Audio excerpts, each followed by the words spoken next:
দেশের আমাদের যে পরবর্তী প্রজন্ম আছে তাদের ভেতর থেকে আমরা পেশাদার খেলোয়াড় তৈরি করতে চাই। আজ কৃষক পরিবারের সদস্য হোক, শ্রমিক পরিবারের সদস্য হোক, শিক্ষক পরিবারের সদস্য হোক, এইরকম হাজারো পরিবারের সদস্যদের সন্তানরা আছে যারা খেলাধুলায় ভালো।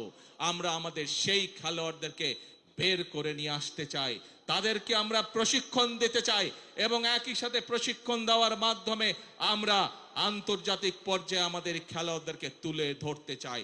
এবং তারই অংশ হিসাবে শহীদ রাষ্ট্রপতি জিয়াউর রহমান যেমন এই দেশের শিশুদের ভিতর থেকে যারা প্রতিভাবান তাদেরকে যেভাবে উনি নতুন কুড়ির মাধ্যমে, নতুন কুড়ি প্রতিযোগিতার মাধ্যমে ধীরে ধীরে বের করে নিয়ে এসেছিলেন, আমরাও ঠিক সেই কাজটি শুরু করেছি।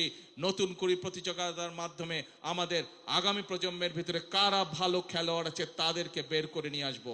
প্রিয় ভাই বোনেরা, আপনারা শুনলে খুশি হবেন। ইনশাআল্লাহ আল্লাহর রহমতে আগামী কাল থেকে আনুষ্ঠানিকভাবে আমরা এই কাজটি শুরু করতে যাচ্ছি।